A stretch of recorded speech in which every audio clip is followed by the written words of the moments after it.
penultimate working day of the week. And it's still Wake Up Africa right here on the Mini TV. My name is Precious Beata. The Bible says to tell the righteous that it is well. So no matter what it is that you're going through, know that it is well. And God is still in control.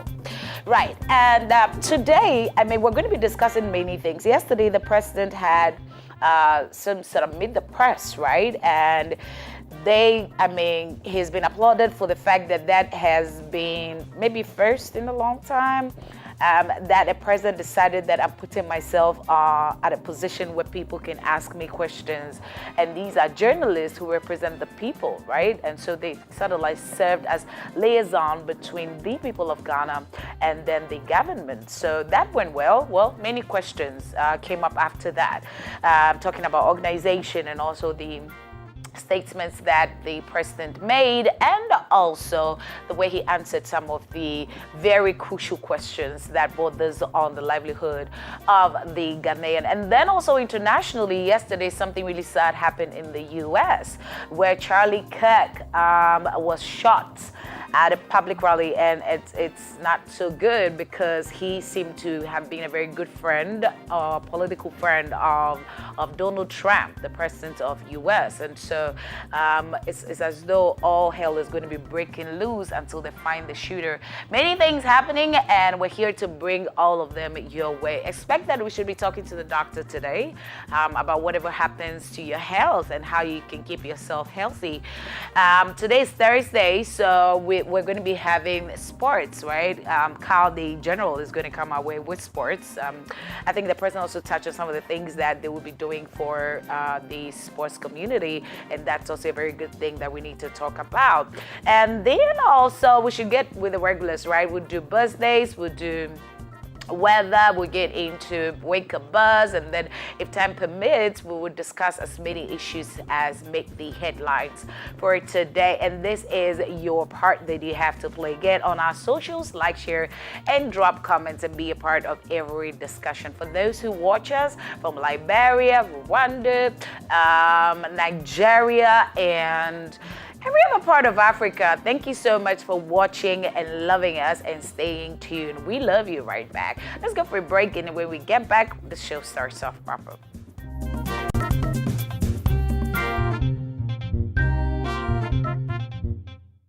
I want to welcome you to Wake Up Africa Morning Show. If Africa has ever needed to wake up, it's now. I promise you that this Wake Up Africa Morning Show will impact your life. It will illuminate you. The Bible said that thy word is a lamp to my feet and a light to my path. You need this insight. You need the understanding required to make all the difference in all of our lives. I want you not just to tune in to the Wake Up Africa Morning Show, but I want you to be a sponsor. I want you to partner with us as we take this Wake Up Africa Morning Show, the inspiration it brings, the impact across all Africa, to homes, to individuals, impacting lives. Join us to make a difference. It is said and believed that in this life, what you do to change the life of others matters than what you acquire for yourself. It is believed that it's not what you have, what you possess that matters, but the difference you made in the life of others. I believe as you partner with Wake Up Africa Morning Show, you'll be joining us to make a difference in the life of so many people out there. Partner with us, and every time we touch a life, you are blessed. Every time we impact a family, you'll be remembered for good. God bless you. Looking forward to partnering with you and tuning in to Wake Up Africa Morning Show.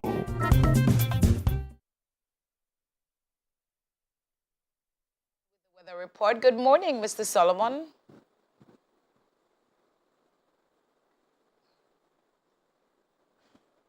Mr. Solomon. All right, so let me just read the weather report. The weather is going to be variably cloudy over the entire country with mist and fog patches over the forest and hilly areas early this morning. Mostly sunny conditions with some pockets of cloud will dominate the afternoon over the entire country. Is Mr. Solomon on the line? Hello. Yeah, hello, Biadela, the precious one. Great. Take us away real quick. I already started. You're doing great.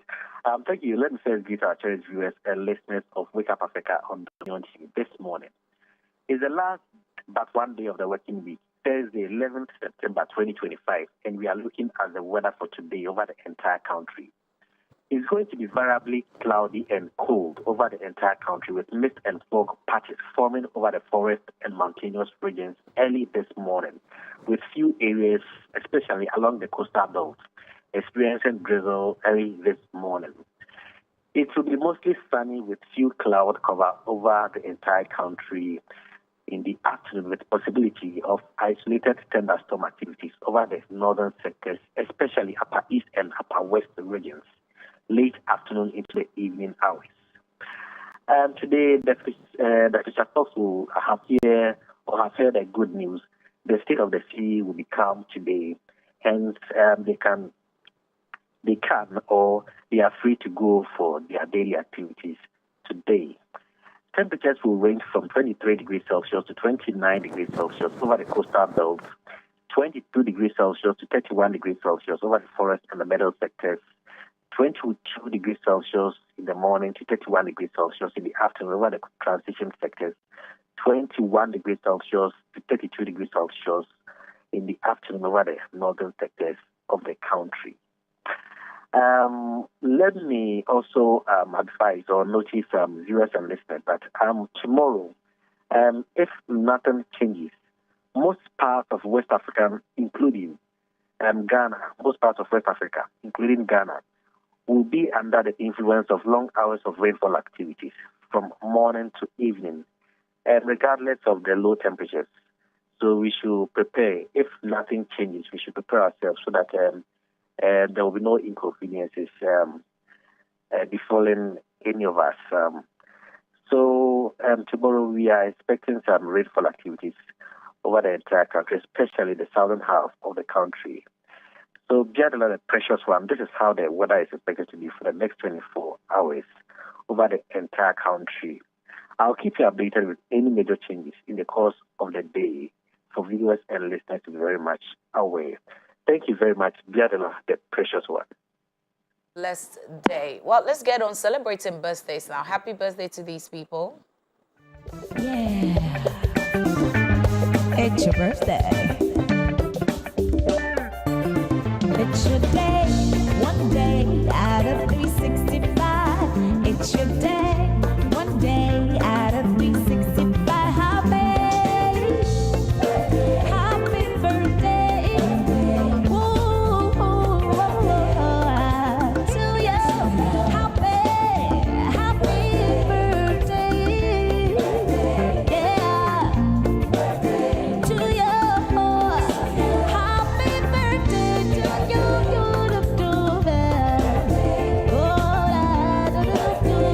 To you. You got a happy birthday. Happy birthday. Oh, yeah, yeah. Happy birthday. Happy birthday. Happy birthday. Yeah. It's your birthday. It's your day. One day out of 365. It's your day. One day out of 365. Happy birthday. Woo, to you. Happy. And happy birthday to these amazing people. You know what to do. Anytime somebody's celebrating their birthdays, just send us their picture and add a beautiful message to it. Be sure to celebrate with those who are celebrating. Now it's time for us to get on with Wake Up Buzz and keep you updated on some issues that happened internationally and also locally. Wake Up Buzz.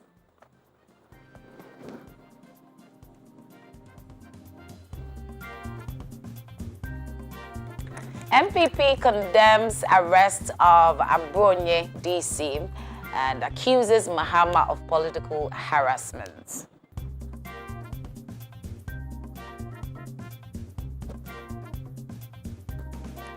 I nearly died in Iyoko custody. I was seeing dead relatives. Wound to me.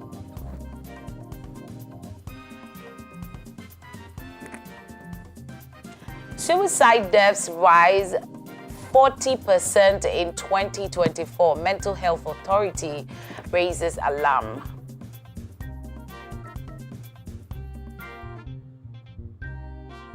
NIA to begin registration of children aged 6 to 14 at premium centers.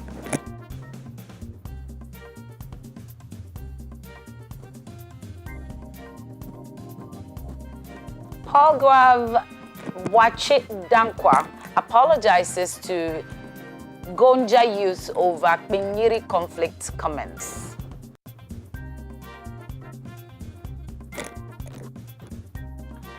And Asanko clash, don't arm yourselves to confront us. Ghana Armed Forces to Mpatuam residents.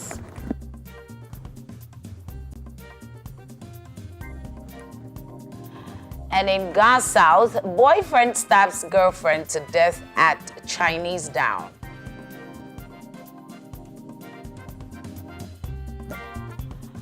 And going beyond the shores of Ghana, frustration as rebels kill scores in 2 attacks in eastern Congo.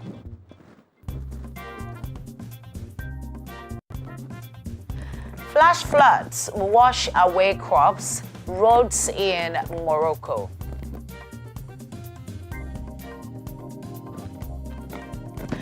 Police make 295 arrests as Block Everything movement sweeps France.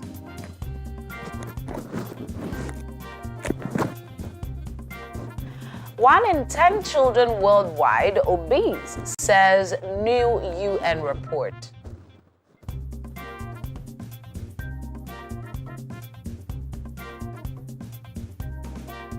And in Senegal, Prime Minister Ousmane Sonko cancels first official visit to France.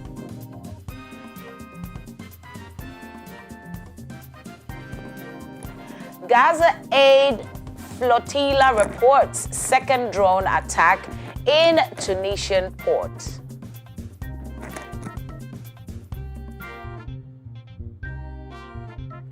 And in Niger, HRW report warns of escalating Islamic State group attacks on civilians.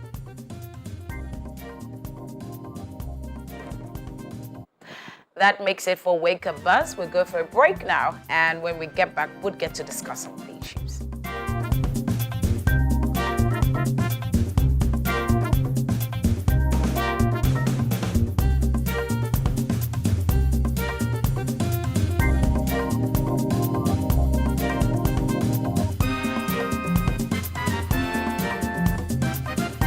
DStv means choosing.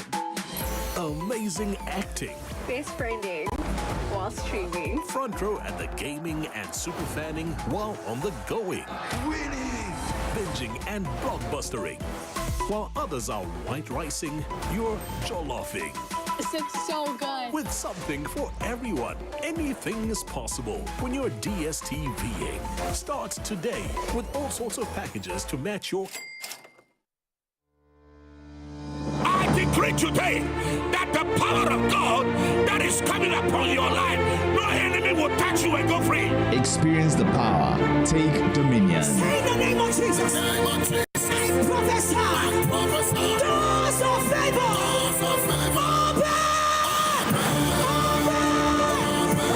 Restoration Chapel's Dominion Hour. Now, live this and every Thursday on Dominion TV. And from today, you will be stronger than any enemy. We go around just making statements that are not even biblical. God reveals to redeem. It's not in the Bible. God reveals so we can walk, so we can enforce the word of God and the scriptures over the enemy's intent. Any hope and expectation the enemy has concerning your family and your loved one, by the eternal blood of Jesus, we override that hope. We override that expectation. Put your hands together and override it. The Voice of Inspiration, weekdays and Saturdays at 8:30 p.m. only on Dominion TV. Wake up in the morning feeling super fine. Go, don't got no time, yeah. Turn it up, I'ma strut my stuff. You see me walking on the block, can't get enough. Like, nobody can touch me. They wanna be like me, but I got no time to get up, get up, get up. Now let's go. We gotta move on up. We gotta move on up. We gotta move on up. We gotta. Play me for it. It's go time. We gotta move on up. We gotta move on up. Call me. We gotta move on up. We gotta move on up. Now let's go. Beautiful. Get up. Wow. Get up, let's go. Decent cross, Hoyland going for it. Up towards goal. That's a superb finish. When it's go time to supercharge your hustle, make it go time for GOtv. Get up, now let's go. Love it.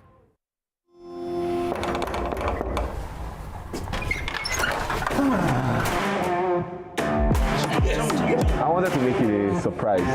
Why? I knew the dramatic appearance would excite everyone. I've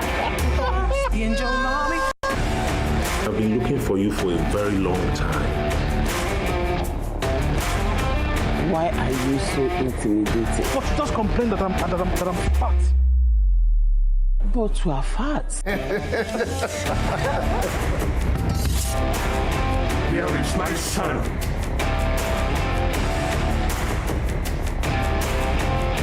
Give me what I want and I will set you free. Stop! Jesus has set me free. Yes, Lord.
Staying pause, we never lose, we never pause. Don't you know we are a mighty move of God? Yeah. They have no clue, so they talk. We never look, we never watch, making moves. Oh, we fly far away. That's my money for me. Eh. There's nothing impossible for him. No. As long as I make the move, his promise is coming through. What you are there, what you are, what there, what you are there, what you are, what there. Baba there for me. Eh. There's nothing impossible for him. No. As long as I make the move, his promise is coming. We're jamming to a good tune. Trust Kofi Kakari to bring you the best. I mean, he's a good writer through and through.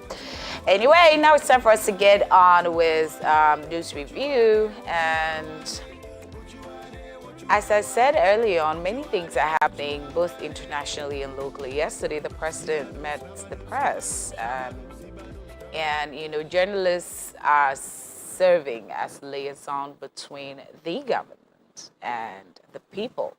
And the president said many things that bothers on the country. I'm sure that in the course of the discussions, we'll pick up some of the comments and see how that went.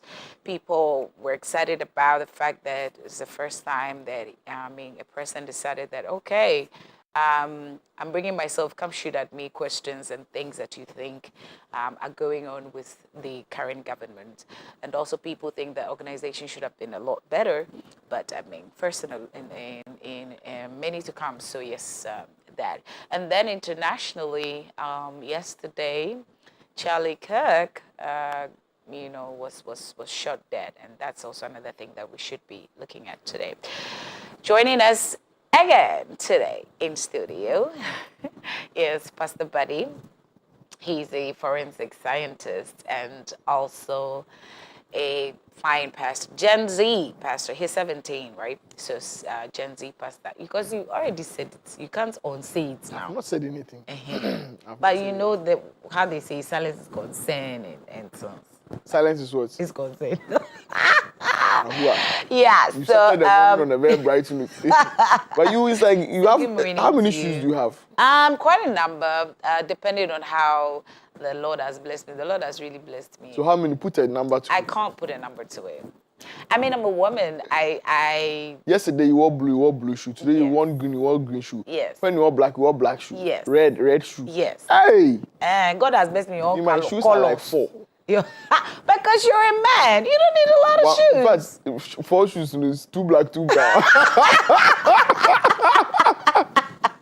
Same color. I'm telling you, look, men don't need a lot of shoes. But I know men who have a lot of shoes. So have you seen? Probably they are Dr. just Piaku, like lovers of shoes.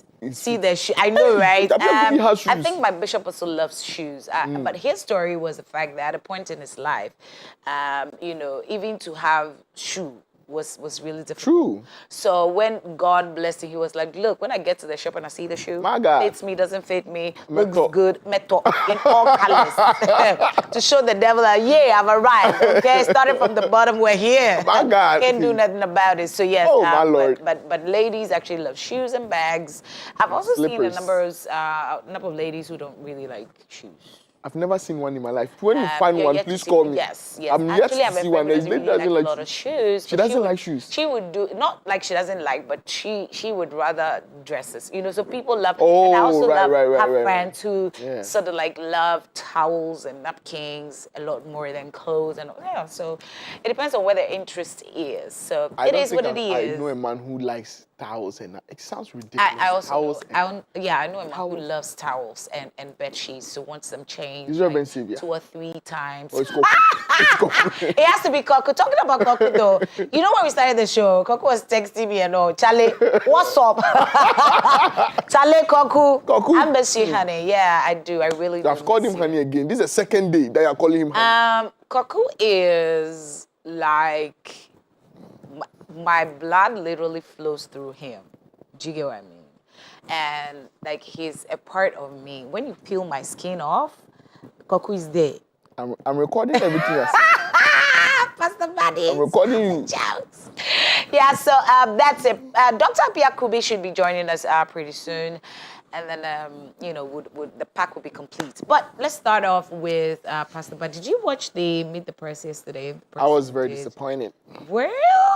Yeah. Okay, tell me, is it organization? Is it questions? Oh no, the organization was good. It's just the way the president answered the questions. I wasn't impressed. You thought that he was dodging the real issue? Not necessarily. I think he was being a bit too diplomatic and smart. He was being a bit too smart about the questions. Like when I was asked about Galamsey, and he was a bit dodgy. And look, we yesterday discussed price hikes because of Galamsey, and he's like, "Oh, there's no need for state of emergency." He was so relaxed about the issue. It's now almost looking as if, and I've heard two people say this morning, that it looks as if Adodizo was more serious about Galamsey than he is. It appears so. It appears so because I'm beginning to see the sense in that kind of statement because you were at the back seat. You saw how Galamsey ravaged the country. People died because of this thing in protest. You come and then are like, oh, have patience, everything will be fine. Yeah? That is not what he said. He said he was going to wage war on a thing. Is this war waging we are seeing? Probably this is just a strategy level. Excuse me, you've been here for... And just these few months that you've come, we know this feel any heat. Is it later that we'll feel heat? You see, there are some things that we know are going very well for the country. Like there are some things that are, like the economy is picking up, inflation is down. But as for the Galamsey issue, which is even, I think, a more crucial issue, he seems to be a bit relaxed about it. Yeah. He doesn't seem to get the urgency of the thing. And sometimes when you are in places of authority and power, I heard this thing later on, I found out that it wasn't true, that the French Revolution started because of bread.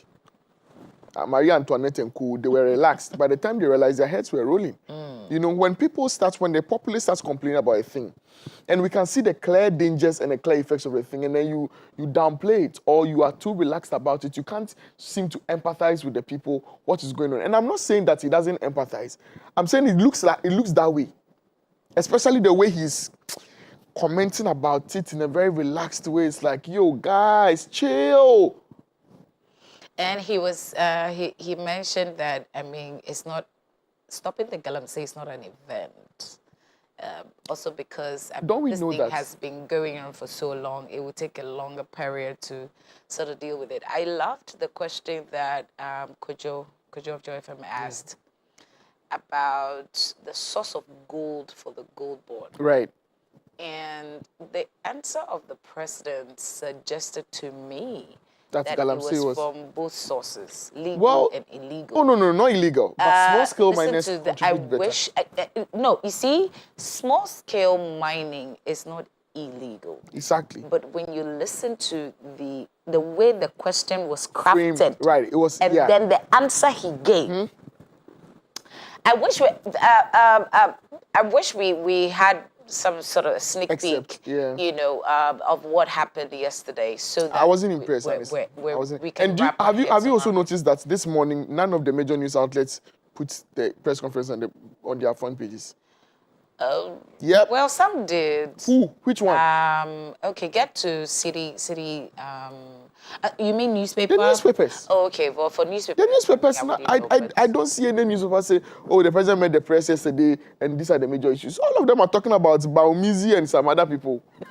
Yeah, this person has done this, and this one has. That's what they have. Nobody's really talking about them because we expected a real, honest discourse. That was like you speak to the matter. Don't be political and diplomatic about it. And his word is very consequential. He's the president. If you make promises that you don't intend to keep, it will come back to bite you. So he was very careful that he doesn't make any promise that later on he'll be referred to and say, oh, you said this and that and that. He was basically trying to explain what is already there and trying to give updates on what is already said, which is fine. But we need action. Like, we need to see that something is moving, something is going. Because when you came, we saw dollar is going down. Hey, see this? That's the way we like it. Because that's why we brought you. And if you look at the margin with which he won, it's a lot of trust too. It's like we've put our whole confidence in him. We really do not like the other government right now. We don't like them at all. But Ghanaians are in such a way that we can decide right now who to vote for in the next 4 years. Now, by the end of this year, we may make up our minds that you people, you are gone. And there's nothing you will do in the next 3 years to even change our minds. Right. You know, he lost by a margin of 1 million first in the history of Ghana. You know, and it was a statement then that, oh, Charlie, we really like what these people are doing. The next thing, the people who won by 1 million, next thing they knew, they lost by almost 2 million. We don't take nonsense. So in this country, you know what is happening in Nepal, you know, they have gone to Nepal. We don't do those things here. Here, we have patience. Do what you do the slow motion governance. No problem. 2028 is just around the corner. Power. He necessarily doesn't have anything to lose. I mean, it's his party, so for him personally, if it's that kind of legacy thing for him, and it is not just a legacy thing for him. He and his party need to capitalize on the trust that you've put in them. In parliament, they are the majority. Mm-hmm. In governance, they are almost absolute. Yesterday, he had to actually say that he has no intention of being a supreme leader because they have absolute majority. Exactly, right now. And also the fact that people think that he's using that to, sort of take the Chief Justice off. So, and they are also thinking that maybe very soon the EC heads my role at the EC and all of that. And his answer was, I mean, I'm a Democrat through and through, so I'm not going to use that majority to sort of, change systems for my own good. But that was not really the catch for me. Mm-hmm. I was thinking that the president had some sort of, like you said, real answers, real things that are working on the ground, even if it's a video to show us. I mean, he sort of like was just defending. Yes. The questions that were coming. And I didn't enjoy this one. Didn't really work. I know I didn't work. I mean, aside that, I think that maybe the next one will be better, but this one, I don't. If I'm rating it out of 10, I'll give it maybe like a 5 or a 4. Yeah. It wasn't good for me. It wasn't good enough for me. But I mean, it was good that he started it because if it's going to be a regular thing, then it's like, I'm ready. Can you just shoot me? I mean, no president really does that, right? Yes. So on that President Mahama he's an action man. Like he's a go-getter. He does the stuff. He doesn't talk a lot. He just does. And so I'm hoping that that's what's happening here. Maybe he's not going to speak, but he's going to do. Let's just see what happens. All right. We should be watching the video pretty soon. I'm sure there's a technical hitch, so we're unable to get it. But real soon, we should be able to get it and then comment on that. Just so for those who couldn't watch it last night, you have a sneak peek. Biadla, I spoke about Charlie Kirk. For those who don't know Charlie Kirk. The conservative activist. Yeah, he's also an apologist, which is, for me, yesterday, I was on phone with my friend Kobe, and he said, oh my God, news just came in that Charlie Kirk has been shot. Yes. So we're talking about it, and we're talking about how gun violence in the U.S. is becoming unbecoming, and, he was shot in the neck. Mm-hmm. So I think he necked his jugular. And, he got to the hospital, and the video is gory, my goodness. The way the blood was, it was almost certain that he would not make it because where it hit is a major. It wasn't likely, but we're praying. Then when we started Bible study, about an hour into the Bible study, one of the people interrupted and said, "Pastor Buddy, he's dead." I was like, "Oh my goodness." And the surprise for me is that Charlie Kirk has done all this in 31 years. Yeah, he got America's attention pretty much. I felt sad for myself and for my generation. Like, what have you achieved so far? Right? And if you die now with your country... This guy was going from campus to campus preaching. Yeah. In fact, he was shot while he was preaching. While he was answering questions. But he answered questions on both the Bible and general issues. That's exactly what I do. No one knows my name. No one knows me. Hey! Chile! No one knows me. Oh. They don't It's even know called that Pastor Mandy, please. Find him. Hey. Well, yeah, and people also, didn't really have issues with the fact that he was shot by the gun because at some points he was defending guns. Was defending the fact that even the youth could wield guns, and so people were like, well. There you have it. Yeah, there you have it. But then it's just not a good thing. It doesn't speak good. The former president Obama was saying that no, that doesn't look good for their democracy, and so and then Trump is not having it. So it's livid. Exactly. So he says that all hell is going to break loose until they catch the one who is behind it, and he said those who are even funding. True, So because it looks like a whole thing. The one who funded it looks like it's a chain of things. And do you know the ironic thing? Yeah. The question he was answering at the time he was shot was on mass shootings.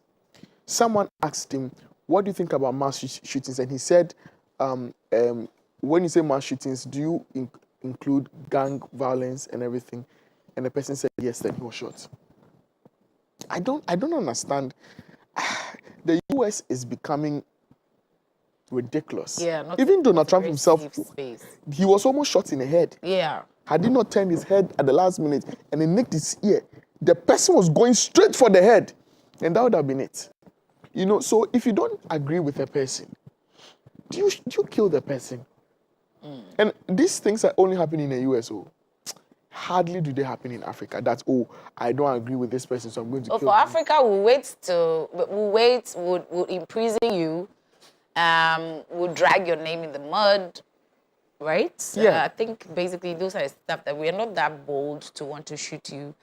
We'll raid your house, we'll bring national security, make you look bad, and all of that. So yes, we sort of try on your human rights a little, but we don't take lives. But my point is, if this is happening in the U.S. now, in Trump's administration, what will happen after? And if some Africans would start to learn, because that's what we do. Yes, we pick up blindly. Right. If we start to do that now, where would that end us? Because now, even in Africa, we can't contain number of young people who have guns, unauthorized weapons. Yes. And we can't even track them. And so if these things are happening on big stages, then it's just a matter of time before. I don't doubt it. Right. And it's something that we need to take heed to. Look, we are getting into a very interesting era, especially in the history of the world. And young people are beginning to, knowing that Charlie Kirk is 31, for me, it changes a lot. Right. It changes a lot. He was married with 2 children. He was able to accomplish a lot. And another young person took him out. It's almost as if young people are both the heroes and the villains in a story. Right. So if we are quick enough and we are serious enough, we can manufacture more heroes than we do villains. And that's the whole point. If you're a parent, please, if you have a teenage son, somebody who's in his 20s, 30s, encourage them to go to church. Encourage them to be active, not just to go to church, be active in church activities. Find something to do in the house of God. Encourage them to be in atmospheres where the word of God is abundant, because being in places that are saturated with the word of God, it does something to you. It influences you somehow, because we need more of Charlie Kirks in the world. We need more Charlie Kirks. We need people who use their knowledge and their passion for God to win souls, not just to win souls, to influence their community and to set good examples. So our condolences to the family and his young wife, 2 young kids. With 2 beautiful kids. The doctor is in. The doctor is in. Oh, fantastic. Yeah, the doctor. Well, let's get on with the very first story. NIA to begin registration of children aged 6 to 14 at premium centers. The National Identification Authority, NIA, has announced the commencement of registration for Ghanaian children aged 6 to 14 years at all its premium centers nationwide. In a statement dated Wednesday, September 10, 2025, the authority said the initiative aligns its legal mandate to register all Ghanaians, both home and abroad, to ensure every citizen has a secure and verifiable national identity. The NIA explained that the move is also part of efforts to build a comprehensive and inclusive national identity register that captures every Ghanaian from childhood. The fee for the first-time registration at premium centers is 310 Ghana cedis, consistent with approved charges for premium services. Parents or legal guardians are required to present one of the following documents for the awards, and here it is: a valid Ghanaian passport for a child, or the original copy of the child's birth certificate, or a Ghana card holder parent or legal guardian who can vouch for the child. The authority also noted that effective Monday, September 15, 2025, the NIA will extend its online registration and booking system to all 11 remaining premium centers nationwide. This will enable applicants to conveniently schedule appointments to ensure a smooth and timely process. So there it is. Our kids would get registered pretty soon. And it's from age 6 to 14, and that's it. So we're joined in studio by the Dean of the Dominion Theological Seminary. I've underdressed today. Because the way Dr. Piakube, the way you are looking, the way I'm sitting in the middle, I don't feel fine at all. I want to go and change my shirt. I wear black because I'm mourning. You're mourning Charlie Carey? 3. Oh, no. My uncle, who contributed for me to be able to travel the first time to study, is dead. My wife's auntie, who was also did similar thing for her, is dead. Oh, and of course, Charlie. Okay. Charlie dead. I have to say something. Yeah, because I commented on Facebook. When I saw the thing, I thought it's a fake news. I wrote fake news. You wish. Because I know a lot of people didn't like him. But for him to be killed and not any other place than the most religious Utah or state, as you say, in America, Charlie, I've not really known the story really yet. Maybe you guys have this guy. I don't want us to go back. No problem, but I mean, we can take your thoughts. It is. No, my thought is just like what Pastor Badi was saying. Now, my thought goes with the wife and the kids, and also to Americans who really loved him, and non-Americans like some of us who also have really loved him. The sad thing is that the hypocrisy of America is getting louder and louder. If this one happened in any other country, let this one happen in Ghana or Nigeria by this time. Oh, man. But for them, when it happens to them, there's one country in there's more than the whole world that the guns they have, as a fact, by survey, is more than the citizens of that country. That is America. And yet, they pass by and go and talk. If you see American money they owe China, Trillions. World Bank, and and they turn around and come and talk about our peanut we owe. That country, some of us have to really continue to check our heart. Because, correct. As simple as that. True, I agree. Correct. Interesting. The hypocrisy there in the country. Charlie, that's like people's destination, like Jackpot Land. People are just talking about. I mean, if you don't agree with someone and you take him out, and it's something they do there. They've taken out most of their big guys. Yeah. If I get invitation at this last July, I was hoping to go there. Who doesn't want to go to America? I know, right? I don't want to go to America. That doesn't mean I didn't say who don't want to stay in America. I don't want to stay there. But you just want to go, to go and come there, but to stay there, to live there. To me, to live in any country for that matter. You like Ghana? Eh? I remember there was a time, Ghana. I think it was in Hong Kong. Yeah. Then I arrived at the airport. I put my passport there. Then the immigration officer, I mean, he was just being disrespectful to some other people, some other Asians, Right. and I already getting irritated in my head. Yeah, I'm highly inflammable. So I just, then it reached my turn, and the way I blasted him, I said, look at my passport. Look at how many times I've come to your country. Have I stayed in your country more than 8 days? Right. I said, please, with the greatest of respect to Hong Kong, though as great as it is, I will never come to stay in this country. If I want a country to really stay, this is not a country. Then he said, oh, but sir, you know I cannot deport you. Then I said a bad word that I can't say it on TV. I said, Papa, right. You know, you are due right. You can't do that. Yeah. Oh my God. So, we go to America. US, I mean, going to the US is cool. Going there for 1 or 2 things is cool. Staying there for a week or a month is cool. But to say, oh, me go to what's now US, I'm going to relocate to the US. Ain't gonna happen. Sorry.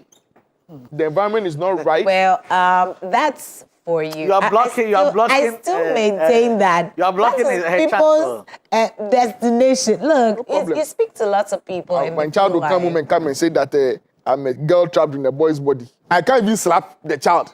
I can't slap the child. Slap even. Talk about even spanking small. Hey, my own child, I can't slap him. Why? That's so African, Why my can't God. I slap the child?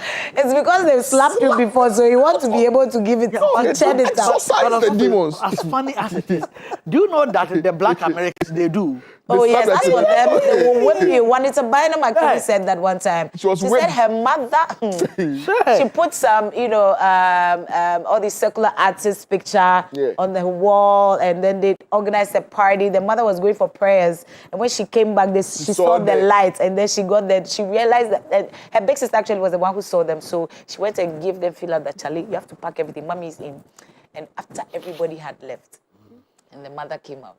Go over you. And the funny thing is that it's always the mother, not the father. I'm telling you. No, it's I'm married with children. My mother is almost like my congregation. I'm telling Yet you. he will say, for America, no, don't give a shit about this white people's law. So. Go fill He up. said, take all those pictures and say, Mama, why do you have to? I say, because I pay the bills. It's either you put Jesus' picture there because he's the one helping us to pay the bills. You know, yeah. So it's for the black people, I think it just runs in the blood. We can't really do anything about it. But let's get on with so talking about our first yeah. distance. Yeah, congratulations to the government, and of course, immediately I said, so okay, my youngest son is now about to, because the older two already have The NIA cards? Yeah. Right. They have them, and I'm hoping that they are not going to make it really messy like before. And there's not going to be some unnecessary protocols. You know, when my 2 children were doing this, normally I don't help my children for anything. Initially, no, I don't do that. I let them struggle to do it. So they can understand. If they reach a point that they know for sure they can't do it and daddy has to come in, then I will come in. But I don't just spoon feed them. And so they went to the place, the line and everything. It was just a mess. Then I said, okay, you have to be in the line, you have to go through the whatever. Then it reached their turn. After being in the long line, they were making some funny whatever. I cannot even remember what is it. So I called. This is my son. My name is Dr. Pierre Gismasara. Then he jiggered me. So I called Auntie Joyce. I don't know if Professor Atufa is still there. No, it's a I don't new one. think so. Yeah, I don't think it's... So I called his wife and said that I'm going there. I mean, where's your husband? So something that they said is going to take a couple of months. I heard some people there were there about a year. We got it before we came back. At about Which means it was possible. Yeah, of course. Yes. About 1 2 hours. Ghanaians. So I intentionally brought this one up so that this government should understand that speed is part of growing an economy. Exactly. Speed. It's part of growing an economy. So they should do it. And the second thing is that I'm wondering 4 years old who's going to use the Ghana card. I'm not sure. I don't know. But congratulations to them. Thirdly, I wish they would have concentrated more on birth certificate at birth than this one. In Ghana, and I don't know if they've changed now. Before you get your birth certificate, after the child is born, go for weighing. That is the time that you get your distance. Yeah. And they hang you like a cocoa. You take your weight. And 5 kilos. And people like Pastor Badi, who came with a certain blessing, when they hang the thing, I live with the people's imagination. I look like I weigh as the same as a cement bag. As a 2-year-old. Yeah, so it's not easy. So they could do that one, but I really think that the getting people's immediately 2 of my children were born outside. And when the time you left hospital, we came with their birth certificate. I mean, yeah. By the time that, in fact, immediately the child is born, they come and ask the name, get particulars, blah, blah, blah. That's the time that you have the name.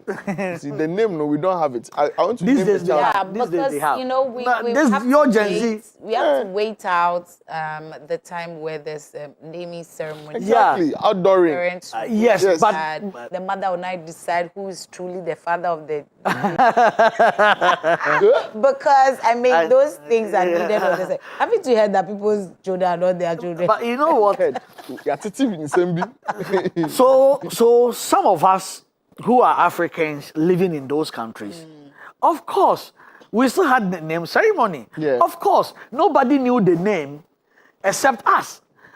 So, I mean, we can, traditions and legalities and stuff like that can go hand in hand. Yeah. Right. So, in this modern world, then you have the baby is inside the womb, and you said I met my niece who is a nurse in Cape Coast just last week. I visited my son. I visited him.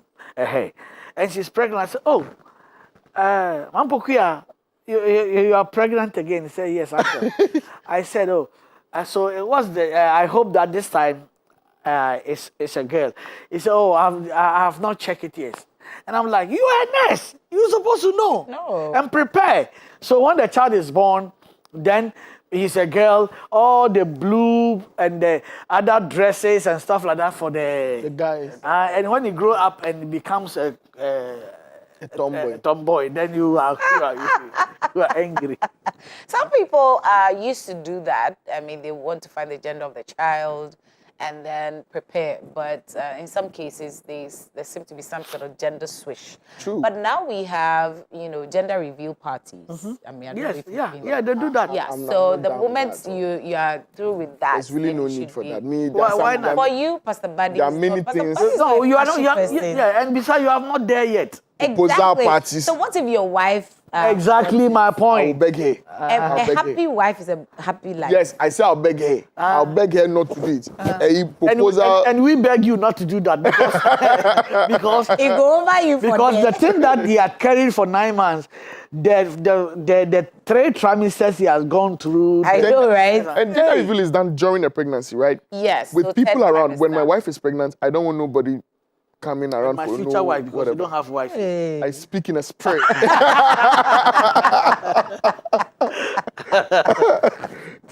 God, for my wife, you come and gather to come and pop balloon that you come to But you children. see, the thing about pregnancy, maybe you Don't might look at not my know. pregnant wife. I'm not looking at your pregnant wife. Sometimes the way the hormones go, they do better among people. No problem. They're able to express, they're able to talk. Prayer warrior they're friends able are to- there. Don't come. He's so actionized. Look, I'm not just saying this because of. There's nothing. Cost. My father is Archbishop. Come on. I know. Cost is not the issue. You get right? a door. You get a door. Yeah. So that's not the issue here. Evil eyes, attention seeking. You're so spiritual, Jesus. I like my team. Don't come and do any gender review. When the child can do pajama, you come and eat and then you go home. We proposal part. What's that? You go and do proposal, then there's lights and will you marry me? Oh, please. I mean. I would want you to do that, so I'll take a video and show it on the morning. Yeah. Anyway, let me take your thoughts on I had 310 Ghana cedis per child. Yes. Wow. And It's it's a bit expensive. much. It is expensive because because these things are done at the premium centers. I mean, the premium centers, you pay for the Premium services charges. Unless, of course, you want to wait for the regular registration, which is like Dr. Piakubi says, long queues. Right. You wait for years to get your. That's your, the issue, card. because the national identification card is something that's supposed to be ubiquitous. It's something that's supposed to be everywhere. Right. And it's something that everyone needs to get. And so if we price it at that price point, we're excluding a lot of people and only limiting it to a certain type of people. You know, and so it means that a certain class of 6 to 14-year children are going to get it, which is a fraction of the 6 to 14-year-olds that we have in the country. You know, many people cannot afford 310 cedis per child. Half month salary for some people. Yes, per child though. Right. So if you have like 3 children. And the poor ones are the ones who have even money children, because they don't have any entertainment apart from the 10. I'm not a man. I am not. To me, please, what is the thing? It's the thing that we cannot talk about. If it's not this thing, if it's not, please, you guys forgive me. Kofi Kenyatta me pedama. Me check it. You don't know. If I have 3 children, how much am I owing? Almost 10 million. Yes. Thousand Ghana. Thousands. It's expensive. So that's 930, right? If I have transportation, 1,000. Exactly. So I think that's the price point is a bit much, you know. But again, premium centers. So, you know, I wouldn't complain much. Right. If we are doing it, it's time for us to do it nationwide, and it's time for us to do it on a regular scale.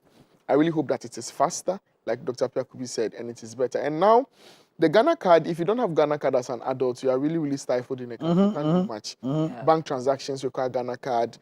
Everything else require Ghana card. And as a forensic scientist and a law enforcement person, I'm looking forward to a time where we can actually run prints in the National Identification Authority database and make sure that we get people. You know, when they find fingerprints at crime scenes, you can't just run it through NIA database. It's not done. It's illegal. Yes, you can't. We don't collect your fingerprints. We don't collect it for that purpose. It's not supposed to be for that kind of thing. You know, So maybe one day we'll get to a point where we can. Even in the US, it's not done. The NFI, the National Fingerprint Identification System that they have, I think they have they do AFIS now, Automatic Fingerprint Identification System. It's people who have been caught before, who have been documented, because mostly those who have done crime before are the ones, the same ones who perpetrate crime. You know, so that database is different. You know, they have fingerprints for all of them. So when we say we are running your fingerprint through the system, it is really through the penal system. It's not through like the National Identification Authority. But sometimes the person is a first-time offender. There's no way that you find the fingerprints in the, you know, AFIS or whatever. So maybe a regulation around that, you know, that can allow for broader searches, you know, for law enforcement in special cases, you know, so that it's not abused. But yeah, all in all, I think it's a good thing. NIA, it has come to stay. So, you know, we should have discussions on these things and make sure that they are smooth as can be. I'm thinking that would also help with censoring. You know, if we have enough data, we're able to tell number of children that we have from this to this. We're able to do some sort of planning when it comes to education, kinds of infrastructure that we can give out. Let's just hope that parents get the money to be able to do it. Yeah, to pay for these things. If you pay now and your child is going to university, if there's still no fee, no stress fee, you know, waiver, then that means that the 310 is a good investment. Anyway, it's coming quite, you know, late in the day, but because we promised that we'd show a video of the presser yesterday, it's ready, and I think after that I'll take your thoughts on that, Dr. Piakubi.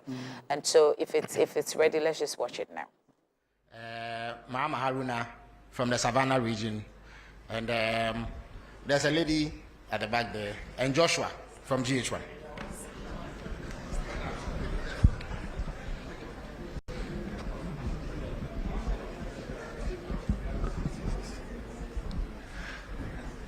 Thank you, Felix.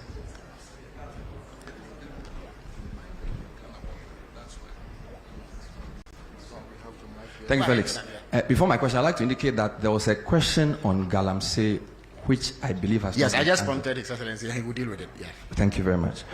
So, Mr. President, thank you for this opportunity. We are told democracy thrives on checks and balances and separation of powers. Your party has a 2/3 majority in Parliament. The Chief Justice you came to meet has been removed, of course, under your hand, although the process was gone through. There is talk of the EC chair and the leadership, quote, not being fit for purpose by members of your party. Some people fear that these developments and others create a situation where the other arms of government are completely subservient to the executive. In fact, one newspaper expressed the fear that you could be morphing into, quote, a supreme leader, unquote. There is a maxim that power corrupts and absolute power corrupts absolutely. Should we be worried in your legacy term that the democracy you came to meet will be well oiled and that the three arms of government will work not in subservience but in unison? Thank you. All right, before I come back to you, we'll cross over to Tamale and take a question from Abdul Mujiz from Tamale. Sagani TV from Tamale. Abdul Mujiz, you have the floor if you can hear me. Thank you very much. Mr. President, good evening. My name is Ba Abdul Mujiz from Tamale. My question has to do with the Tamale and Yendi water project. I would like to know when.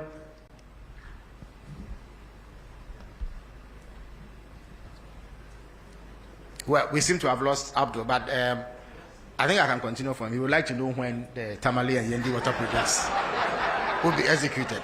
Yeah, Sadiq, you have the floor now.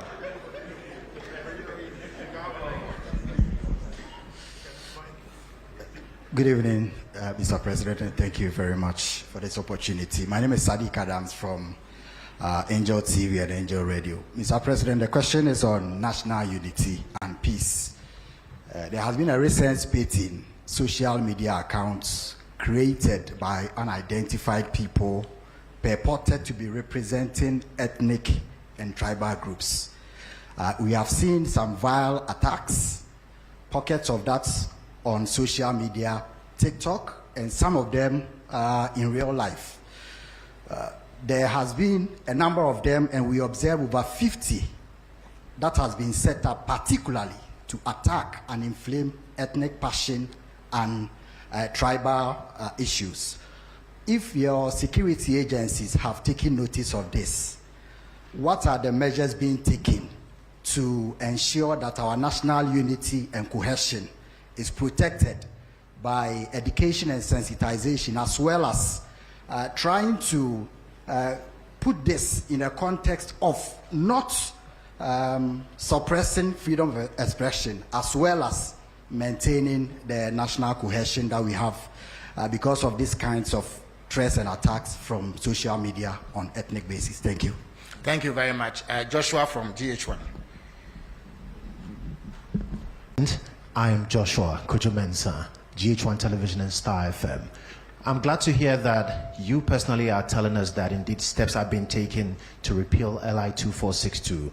But then I want to find out from you, the pro-environmentalist groups and then civil society, they want this declaration of a state of emergency.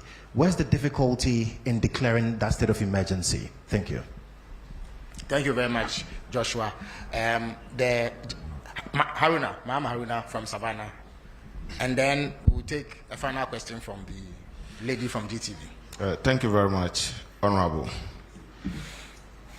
My name is Mahama Haruna, as you rightly said, from Savannah region, Inkligi FM.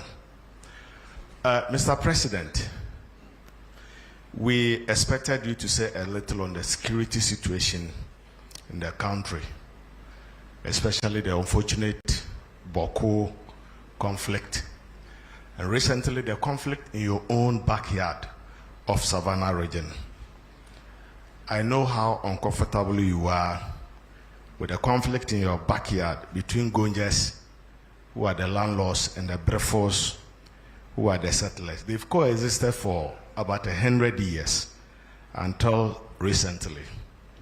I know you are more worried because almost everyone in your backyard, Gonjas, Brofos, will always vote for you massively, sometimes almost 100%. Now, I mean, since 1996, when you contested your first elections, first of all, I just arrived from Bole, where you hail from. And I can say that the people are not happy with the curfew imposed on them. Especially in the beginning, people were dragged from their rooms and beaten. There's evidence to that. Now, let me go to my question. You may want to wrap up. No, yeah, I'll wrap up. Mr. President, you've put in place, the Minister of Interior has put in place a mediation committee. Do you think it can resolve the problem? Because some are saying there should have been a reconciliation committee. Moreover, the people are saying since the conflict erupted, they've not heard from you. So what do you have to tell your people? Thank you very much. Thank you very much. So the final question will come from the lady from GTV.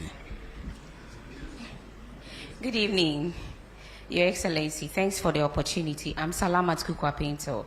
I'm with the Despite Media. Yeah, pardon me, Despite Media, yes. Yes, right. yes, thank you.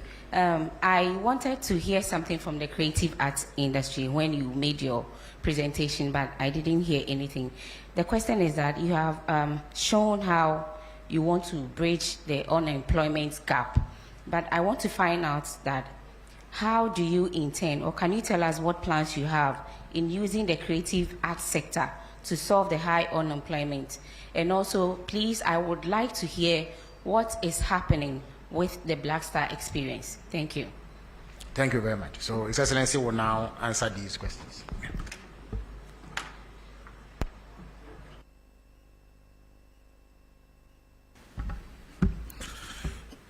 Thank you very much. Let me first apologize for missing one of the questions, and that is the accusation that there's interference in terms of the oral investigations. I would have very conveniently said the General Secretary himself is here, and so I'll call him to present his evidence to the public. But I can assure you that there's no way anybody can interfere. I cannot be in people's mind to stop them from attempting to interfere, but I am responsible for making sure that that interference comes to naught. And so I closely monitor. I hold regular meetings with the Attorney General. He briefs me on the status of investigations.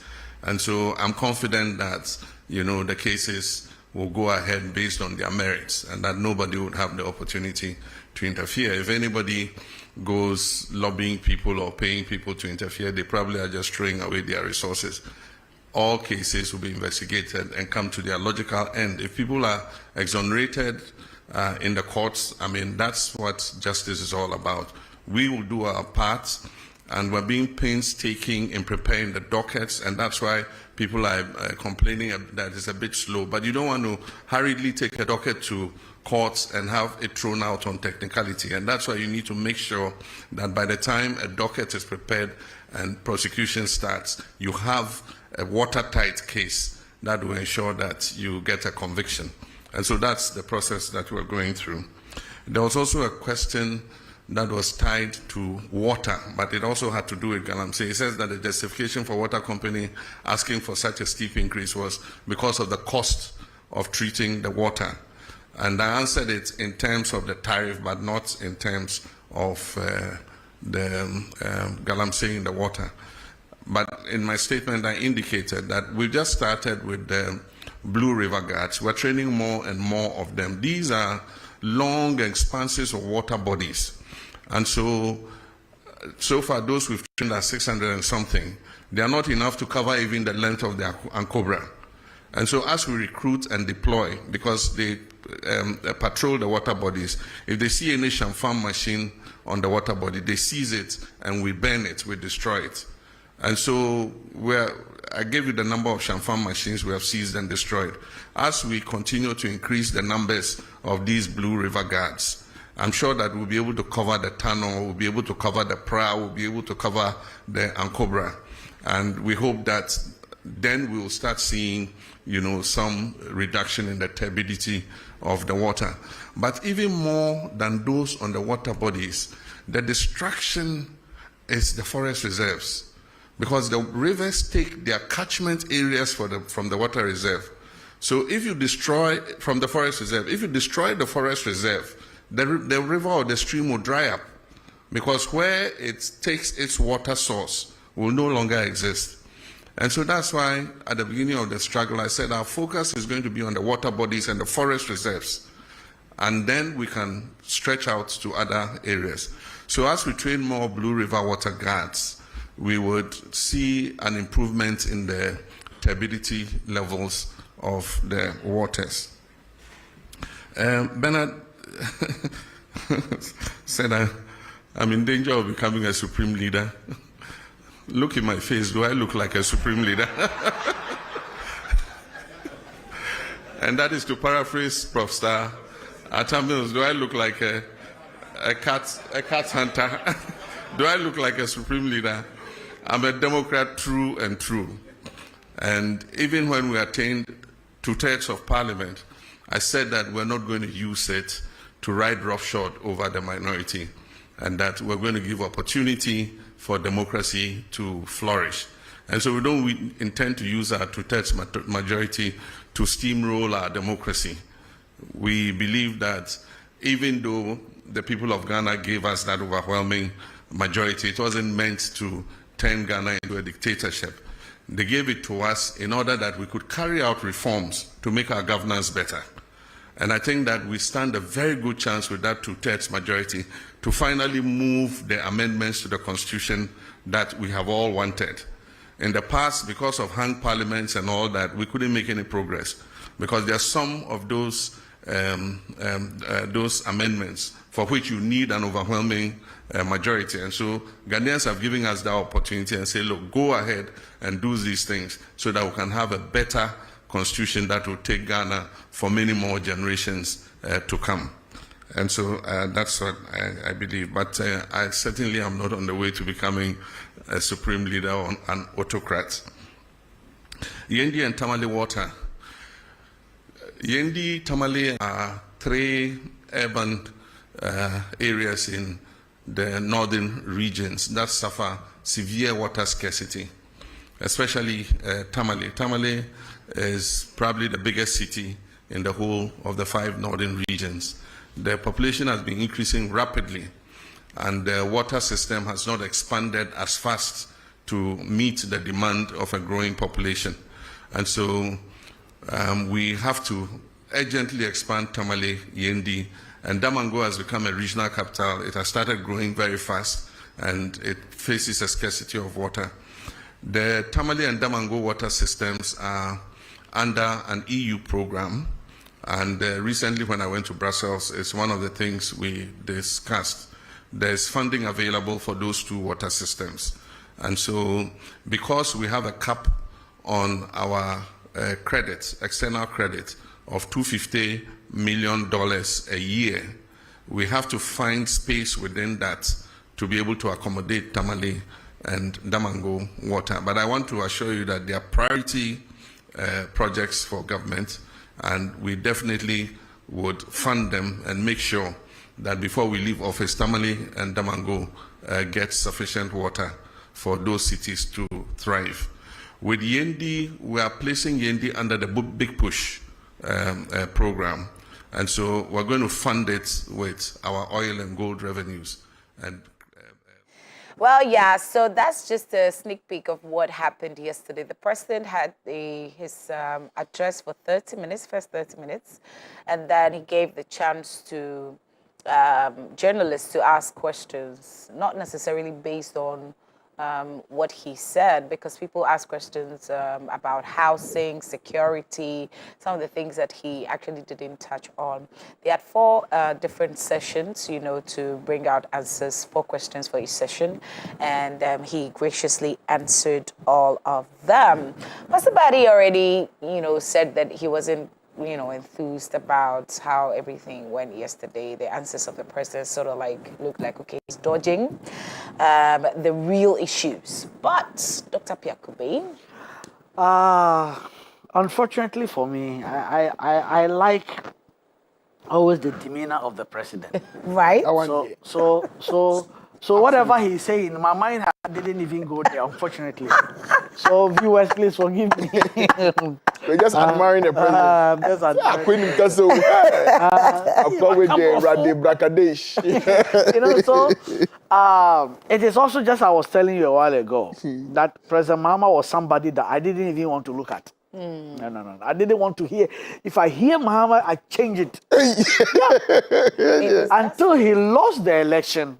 And another president came. You saw that. And I said, oh, wow. Sometimes there's something we call 80-20 principle. It's also in marriage, or in relationship. I'm telling Pastor Vadi right now. Okay, so name of he who died, listen carefully. That sometimes in your relationship, the one that is a little bit, like for example, you are getting 80%, you can't get 100%. Right. You are getting 80% of all the good stuff. And the 20% that you are not getting, somebody gives you the 20% and you think he's the best. True. And when you go to the 20%, rather, oh, I've lost 80% rather. That's what happened to me. Okay. Okay. So, what should I do this or that? That is the 80% principle. Only 20 man, no? Yeah. No. The 20 they cry too free. 18. Yeah, and so that's why. And one way or the other, it looks like my honeymoon is still not yet over. Oh. Yeah, it's still not I'm over. so crashing on Even the though this man, whether he likes it or not, we are going to hold a press conference to remind him about the LGBT bill that is taking too long. Right, We are going to remind him that, Mr. President, the honeymoon is over. Now it left. Let's deal with it. Now the honey is gone. It left the moon. So let's handle. Or the moon is gone. It left the honey. So let's handle something. Yeah. The question that Bernard Avle asked was something that was very critical, and he didn't really answer it. Yeah, right. But I thought that the best way for him to answer it is the way he did it. Because if you try to go detail, even the Bible talks about the fact that if you talk plenty, sin will never get out of it. You are with journalists. They will pick up something and mess you up. Right. But you and I know that President Mahama will not be a supreme leader. My problem is not him. My problem is the parliament. Around him. The parliament, whereby they would think that we have so much power. But thankfully, we have my favorite man now. I didn't really know him much, but began to come to really love him. I don't know if you know him. His name is Honorable Right Honorable, what do you call this son? Abansumana Babe. Yes, that's my all-time favorite politician. That he is a straight man. Yeah. I mean, he will not allow them to bully. Yeah. He would always go for the rule of law and not the rule by law. He's a minority leader. He's a majority leader, so he knows how it goes. And when he was there, even some of the majority people wanted him to be out, so that they can do their thing. But others said disciplinarian. No. And if you go there, you can see clearly that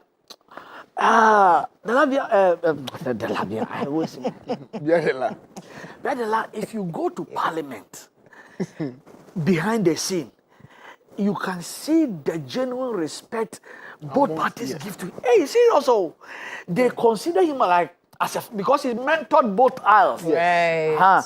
So that is why he said, check any time that they misbehave. At that time, you see that I wasn't in the country. Never been a time he was in the country that the parliament misbehaved. Yeah. You see? Yeah, and so for me, the president, I don't think he's going to be supreme leader. His name is not Kim. His name is Park. His name is not Jin Shong Hua. His name is Mahama. So period. And that is one of the things I really think. So he will not be. But the parliament is the one I'm afraid. And of course, his cabinet, whereby they throw their weight around and make certain statements and stuff like that. So mostly it's not the leaders, just the people around him that sort of push the thing. I mean, I always talk about Abraham and Lot. Bible said it was the headsmen that had the issues. And so, you know, that's how they start doing it. They start to plant the seed and then it starts to go up and all of that. But we just pray that. Wow. Now, I think I'm going to prepare a sermon on it. I never thought of it, actually. True. This is a revelation. All right now. All right. The rest of it. Okay. Let's get on with suicide. I think we can deal with that. We've seen a number of issues, I mean, that's happened. The young man that just threw himself off Achimota, and all of that, overhead, people just committing suicide. Really long time. Yeah, more than 40%. Yes, 40% rise in 2024. Mental Health Authority is warning us. Now, the Mental Health Authority has revealed a worrying 40% rise in suicide-related deaths in 2024, sparking renewed calls for urgent interventions to tackle the growing public health crisis. Now, speaking at a commemoration of World Suicide Prevention Day 2025 in Accra on Wednesday, September 10, 2025, under the theme Changing the Narrative on Suicide After Decriminalization, Chief Executive Officer of the authority, Dr. Eugene Dodoye. Yes. Oh my God. D-O-R-D-O-E. Dodeezy. Dizzle. Disclosed that most of the cases where, you know, impartations are real. He reported lives lost in 2023 were about 134, just suicide, right? But we know that for every life lost, 3 to 5 times more people attempt. So about 3 to 4 attempts, but then just 1 is gone.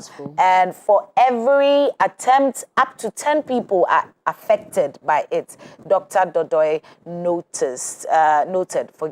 And then he warned the rising trend poses not only a public health concern, but also an economic challenge, as the majority of those dying by suicide are young people with the greatest potential to contribute to Ghana's GDP.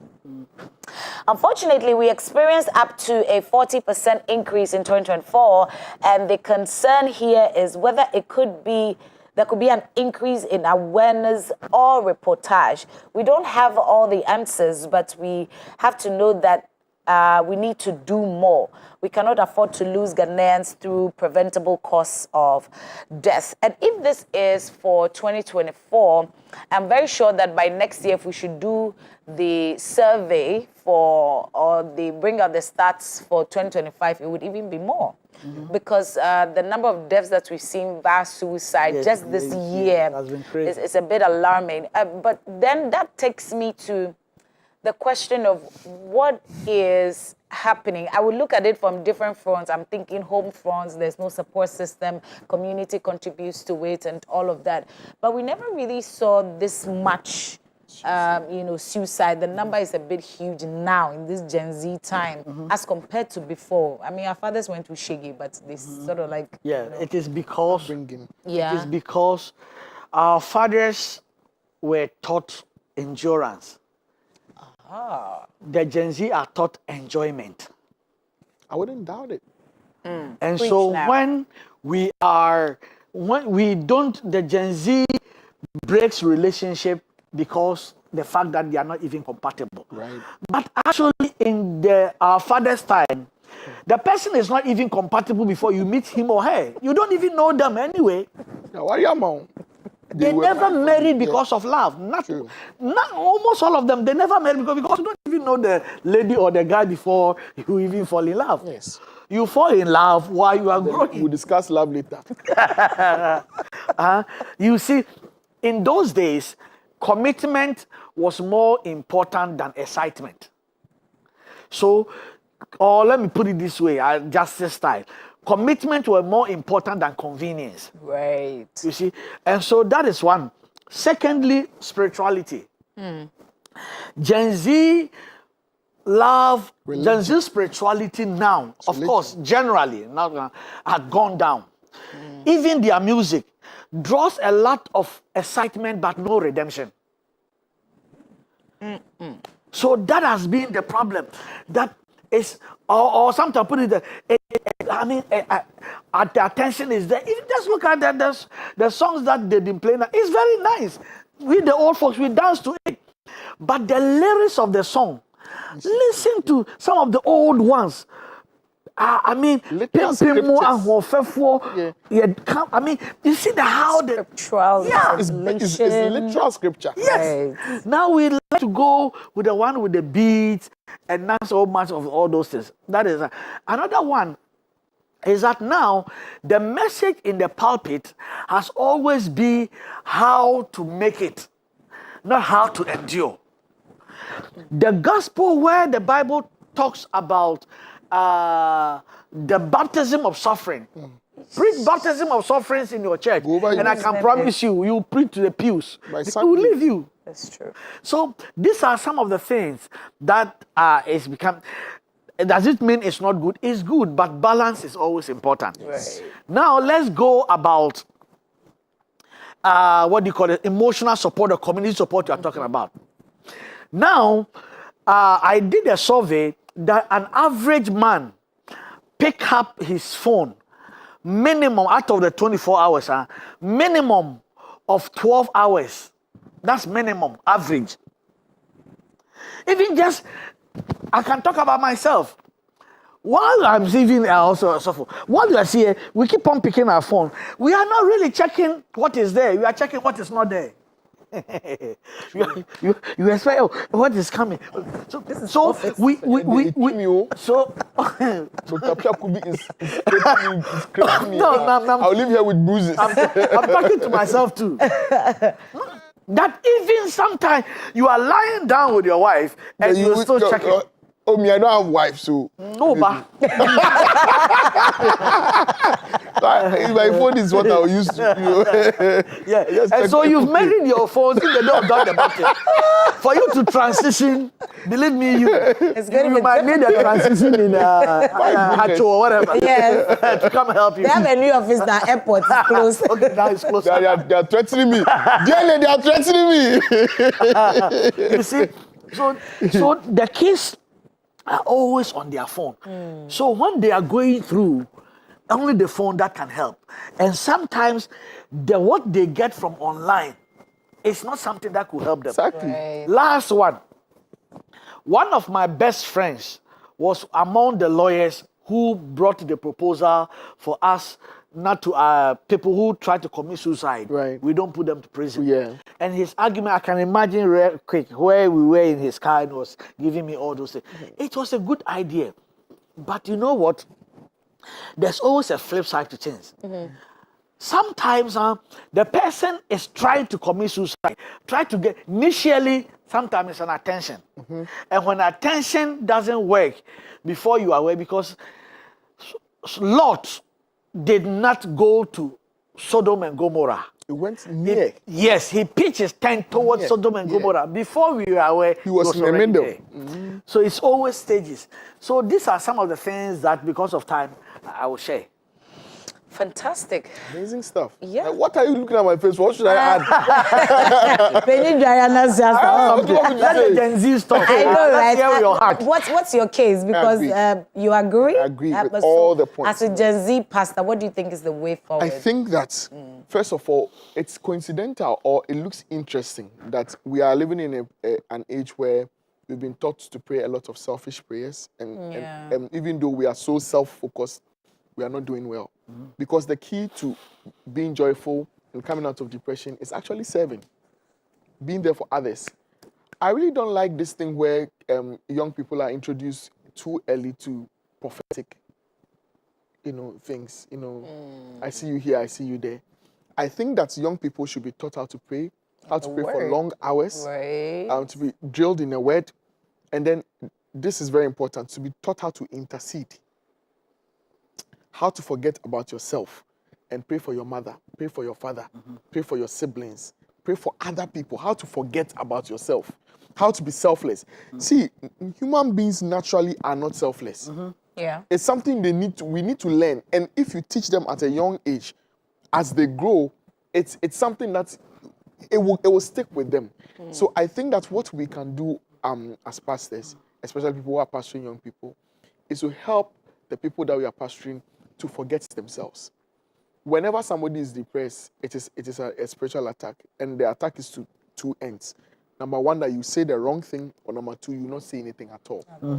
And it is not likely that somebody that is close to you will come and tell you something for which reason they want to kill themselves. It's not likely. Even if you press and press and press and press, it's not likely they'll tell you. So what we should rather be doing is, we should learn how to pray for people without them knowing. So when I come and I see you are not okay, I ask you one or two questions and you are still not forthcoming, I'm going to the washroom to go and pray for you. Because I know the God who sees all things and God is able to help those who can help themselves. Those who are on the floor, they can't fight. You know, sometimes you are so depressed, you don't even have the strength to pray. You don't have the energy to even say, Satan, leave me alone. You know, and if I am there and I'm able to, you know, prophetic friendship is a thing, that I'm able to discern that there's something on my friend. Pick it up and bear them up in prayer on their blind side. And Proverbs 7:25, he who waters is himself watered. There's no way you pray for someone else and you will not be impacted some way, somehow. So I think that young people, we need to, and it's not like the knowledge is not there. You know, we are just too excited about numbers. We are just too excited that 500 people came to church, 1,000 people came to church. What's the use of having an army of 1,000 babies? It doesn't help. You know, so being excited about people who come to all church, of them wearing diapers. Wearing diapers. Exactly. So we need to true. It's true. We need to drift. We need to shift from this pastoring where it's like we are excited when we see numbers too. We are excited when we see the few that we have grow. Exactly. Discipleship is the thing. The horizontal growth, church growth is exciting and it's nice. But the vertical one is even better. Right. We can see that these kids are getting closer to the Lord.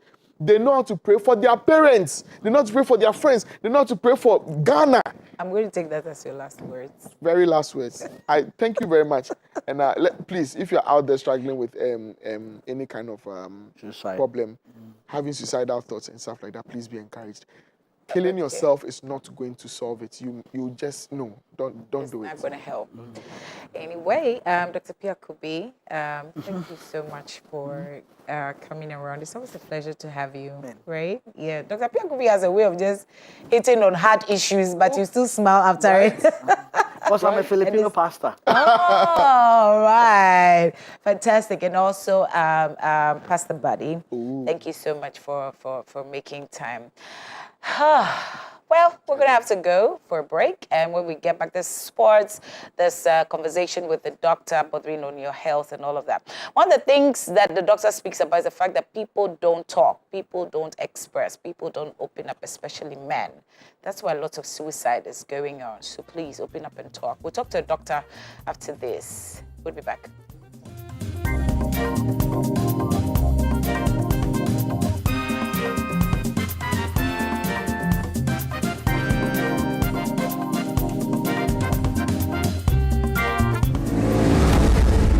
Me pay so dear me jammy. Sister me dad dear me chibia na me amshishimi. Akuna ida. Me many tell some of them in sakana na say. Me ida so te. Sika, say dey so dem o. Juju so mo. Bag dey ho dia. Me na be free. So what you say bag na ma? Mo na me show. Wow. Say me nya kwamfo bi e na na mo sole o.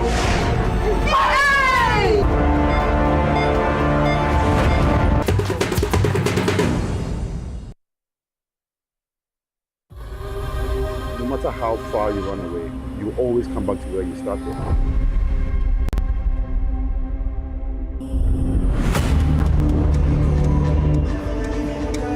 All that what of you guys?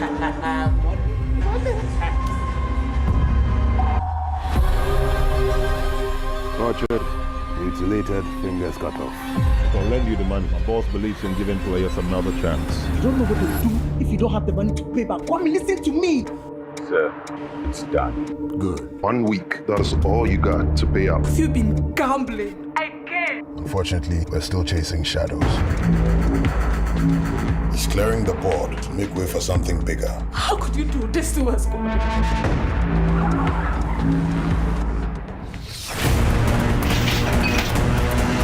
Who's there? I gotta fix this.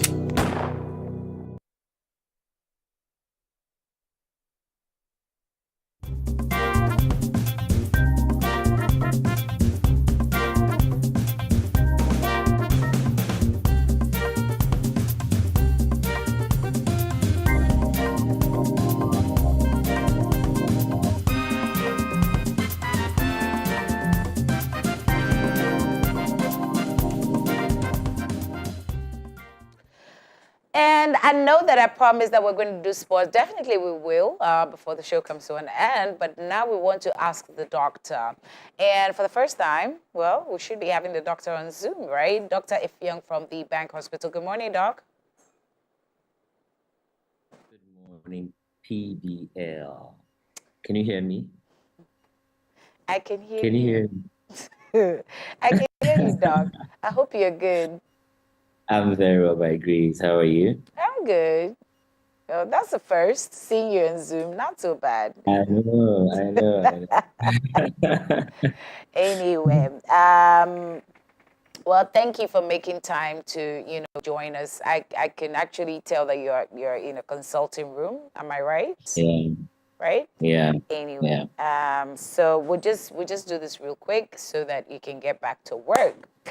Many things have been happening, and I wish that before people even start to, send in their comments and their calls, we would touch on a little bit on cholera and then typhoid. If there's some sort of differences that we must know, because we've had a lot of cases of typhoid from the OT region, and then also cholera in some parts of Accra and also Central region, which is catching attention, pretty much. And these things, we don't really talk about them. We hear of personal hygiene, but then that seems to end it. So what then is the difference between cholera now and then typhoid? And then if we can highlight on some of the things that makes both, very dangerous for our health and stuff that we need to look out for. Yes, they are both very, very dangerous disease conditions that could, happen to a person or a group of people, right? Most especially with regards to the mode of spread. I always say that one person that comes into your consulting room only represents a tip of the iceberg. Now, what that means is that if you know a tip of an iceberg, you know that what you see on top of the water is just, very little, but what compared to what is beneath the water. So, and I think that's why public health is actually very, very important, because public health seeks to, not just treat the patient, goes beyond the consulting room, and then to treat the entire family and the community at large. And this is the mood by which, some of these communicable, these diseases spread, because once one person gets it, and if you do a fishbone analysis, you realize that there is a source. There is a particular source. We are getting this from either from some contaminated food from some wachi cellar, or from some, water that is running that is very contaminated, that needs testing and all that.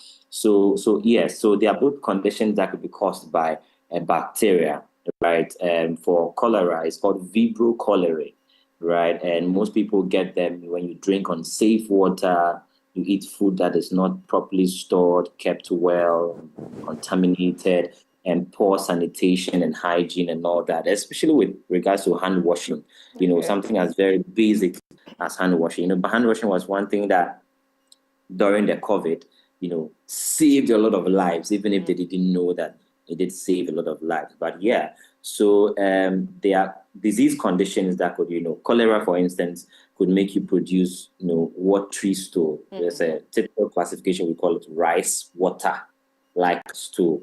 So you are just constantly pouring out stool, because the toxin itself is hinged to the intestine and sort of like has just opened it up. Okay. So everything just comes out. And you notice that with most of those patients, what would kill you is as a result of dehydration, because now you don't have any fluid anymore, because a huge percentage of the body is made up of fluid, water, right? And you have lost everything. You are basically losing yourself. So I think there are important conditions that, we need to talk about, that we need to ensure that we are ensuring proper hygiene. Someone would say it's just hygiene. Hygiene is not just. It's actually a huge thing when it comes to disease prevention, especially with regards to public health. So yeah. Interesting. So, and when you speak of personal hygiene, like you mentioned, hand washing and all of that, what are some of the other things that we could do, making sure that we're keeping ourselves in a hygienic, condition? Yeah. So, people could wash their hands. A lot of people don't actually know how to wash their hands properly. And when we say washing your hands, it doesn't just mean just setting some sort of water and washing your hands. Some people wash their hands in bowls and basins, and that's not how it's supposed to be, because that water is stagnant. And guess what? You're only just reinfecting yourself all over and over again. So it has to be washing your hands under a running water, under a clean running water has to be running. So it's not just okay to say, wash your hands. It has to be under running water. Right. And it also has to be with the use of soap, good soap, to be able to lather well, and then you wash. And it's also in washing hands, there's a technique. And people see it in movies, and where, when doctors are ready to go to the theater to do surgery, and then that's how they wash. And people think that whenever you do that, you are going to do some sort of operation, and then you lift your hands up, then they gown you and all that. But no, that's actually the basic way of washing hands. WHO recommendation. Okay. I think there are about 10 steps. Maybe some other time when I'm on studio, I'll take us through, physically those through 10 steps, so we could actually see, what's going on and all that. So yeah. Sorry, I'm getting a bit distracted. So that's basically it. Washing hands and drinking safe water. People just drink any water anyhow. A lot of water that are not really tested and trusted. So you want to be careful, the water that you are drinking. Disposing of your waste properly. People don't dispose their waste properly. People literally, unfortunately, some places in Ghana are places that are slums. So people still dump things by the roadside. People still dump things, just next to their houses and all that. And this sort of forms a nidus for infections, forms like a breeding site for a lot more conditions that, we even cannot see with our eyes. So eating hot food hot. Some people store their foods right. Foods that are supposed to be eating hot. Let's say there is some stale meats you've had in your fridge, maybe the lower part of your fridge for some 2 weeks, and you remember that, you have a meat there, you just want to go and pick it up and then maybe microwave it for 2 minutes, and then you start pouncing on them. Now you realize that could have served like a nidus for certain bacteria or bacterium that would be in it. So if you don't cook it hot such that the temperature goes beyond, the survival of that particular organism, you would be ingesting that organism, right? And also cleaning your surfaces. Some people shake hands. I think since COVID started, people actually try to refrain from handshaking, but I think it's coming back. It's something that we do as Africans, something that we use to, bond as African. You walk into the room and then you see someone, you just shake a hand without even washing your hands, and then you go have breakfast or lunch or supper, depending on the time of the day. And that is also very important, that if you come in contact with somebody, you don't know if they have coughed into their hands, you don't know if they have sneezed into their hands, you don't know the surfaces that they have come in contact with. You also ensure that before you eat, you have to wash. Even in the hospital, there are protocols that we usually have that before you touch a patient in terms of examination, you've got to wash your hand. After you have interaction with your patient, you've got to wash your hand. Before you do a procedure, you have to wash your hand. After the procedure, you have to wash your hand. So this is like a cast and stone rule, just to ensure that we limit the infection spread. You could also say that in between patients, even if you do not have that, luxury of getting to wash your hand every time, you could use the alcohol-based sanitizer And there's also a way to use rubbing that, and not just, you just put it all over and then you think you are done. There's also a way to rub that as well. Again, when I come to the studio next week, you'll also see how we go through that step by step. And then cleaning your surfaces. I think there are so much more things that people could do to maintain good hygiene. This is just to mention a few. That's fantastic. Thank you for that. So the doctor owes us two things: how to use the sanitizer to, properly, and also how to wash our hands properly, so that we're in a good place.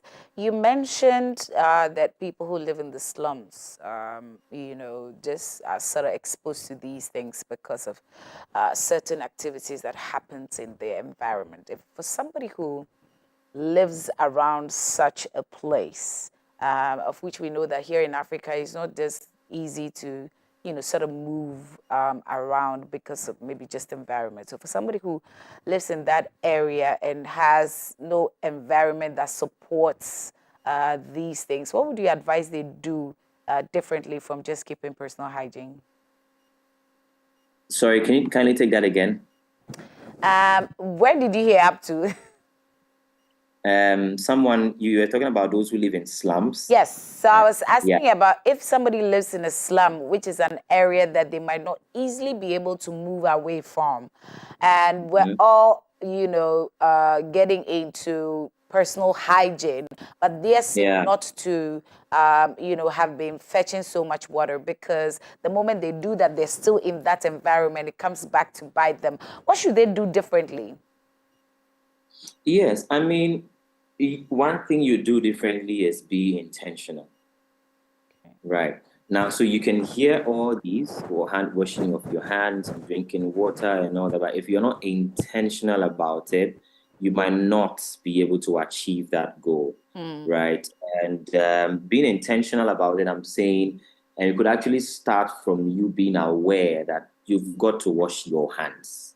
No matter what you do, you've got to wash most importantly, before you ingest any food or any meal, you've got to wash your hands, right? And then secondly as well, I think that the government recently launched sanitation day in a month. National Sanitation Day. National Sanitation Day, yeah. I think that is like the start of a new beginning, right? So the fact that you stay in an area where it's not clean, I believe even those who live in those areas also contribute, to how the place looks. Because if you take the environment into your hands, you'd be able to also come out of yourself to do some sort of cleaning. And not just cleaning for it to come back to the original state, but also ensuring that you maintain it as it is. Because the reason is you will litter the places that after eating, we just throw waste anyhow. People literally, when it's raining, that's when they find an opportunity to go dump their waste products in the gutter for the rain to take it away, thinking that, they've disposed of it, but forgetting that it's going somewhere to be lodged. Perhaps another person lives there when the rain stops.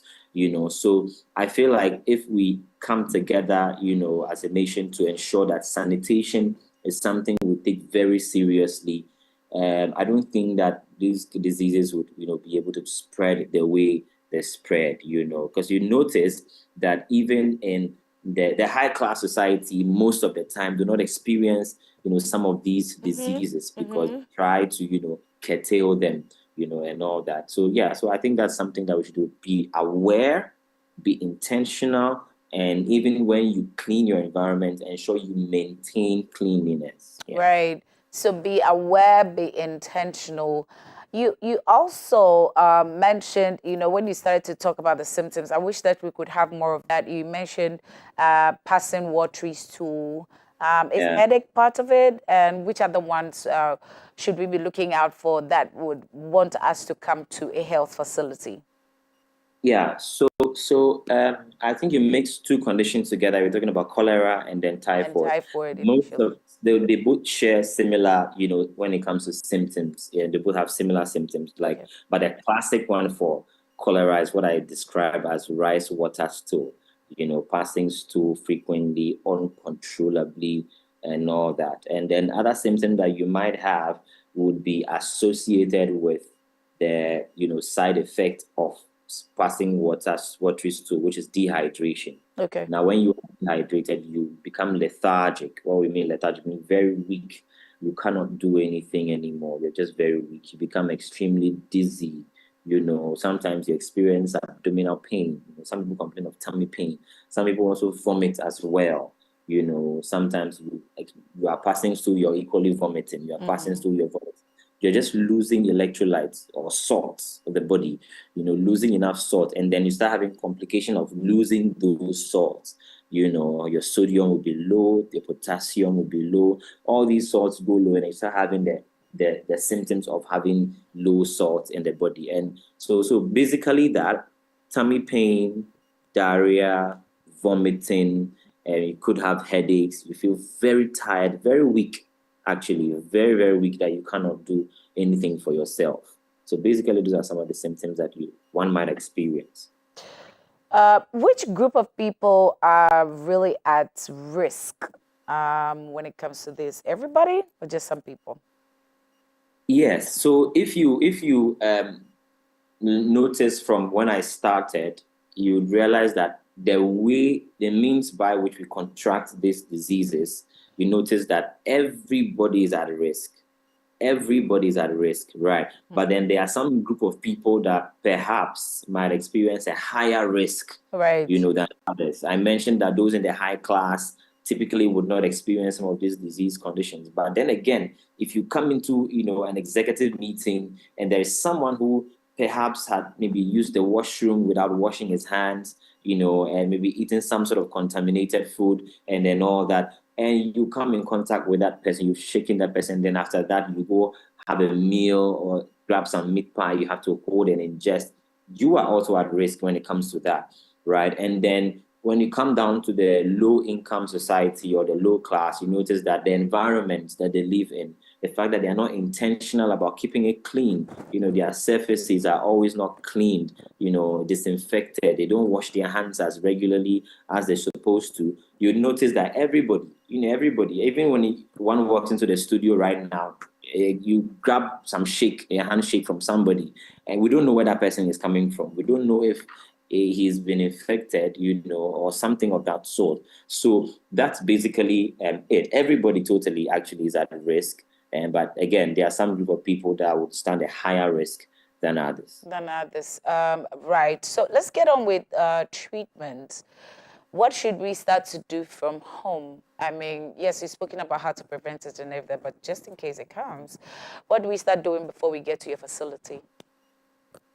Yes, I always like it when you start asking a question like, what do we start to do from home? And I always come by saying that what you start to do is by looking for the nearest facility. Looking for the nearest facility, Yeah. But that being said, I would also want to add that, like I mentioned, these disease conditions are such that you're losing fluid, you're losing water, right? So what you want to do is to replace those lost fluid. You want to replace those lost salts. You want to replace those lost electrolytes, right? So that's one thing you can do, whilst you are on your way looking for a facility. You want to rehydrate. I wouldn't advise you to go looking for an antibiotic to buy or something of that sort, because one, you've not been able to isolate to know this is a particular organism, to know that if this organism is sensitive to this antibiotic. We don't know that yet. So, and I would advise that you go looking for an antibiotic to buy. Rather, you need to get something. You have to get some oral rehydration salts. You want to, get it, mix it, and drink it. If you have water, you can't reach an oral rehydration salt, what we call ORS. You can start from drinking water. But then again, drinking water, a lot of it would also further dilute, the salt in your body that you're already losing. So that's why we say go for oral rehydration salts, because it contains these electrolytes that you have supposedly lost, and then you just get that back in. So that's like first aid, whilst you make your way to the hospital. For some people, they might not be able to drink orally because they are so weak, they are so tired that they can't even drink. If they drink, they might aspirate. It might go into their lungs. So those people need to be in the facility. So we do what we call a parenteral, hydration through your veins. We set an IV line and we give you, fluids to maintain, you. So yeah, basically that's it. Right. Have we exhausted everything? Yeah, I think we're speaking about the main things that people need to watch out and look out for. The other things would be, complications that, like I mentioned, we don't even want to know about the complications because it's actually very fatal. Cholera is a fatal disease. You can actually die from dehydration. So, yeah, basically that. Right. Because you're in a consulting room, we're going to have to, sort of let you go. Can we have your last words before? Yeah, so like I said, I promised that when next I come to the studio, I will teach us how to, have a proper hand wash. I believe a lot of people know this, exactly how to have a proper hand wash.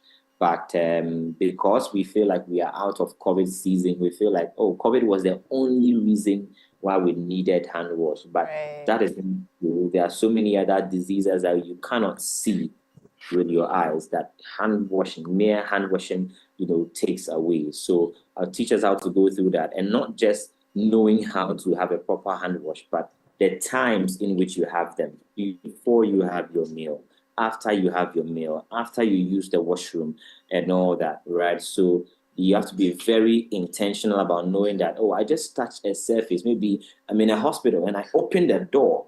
You know that door handle is being utilized by everybody that comes to the hospital. So you should understand that the moment you leave there, you are going to wash your hands. Otherwise, you pick up some food, you put your hands in your eyes and all that. So that's also like, an entry point to the body. We want to ensure we prevent that. Yeah. Right. Okay. So thank you very much, Dr. Ifeong of the Bank Hospital. And we really, really appreciate. Go ahead and save people, okay? I'll come and visit you and be your nurse for today. Don't worry. I'll be waiting. I know, right? I promise you I'll be a good nurse. I'll be a great nurse.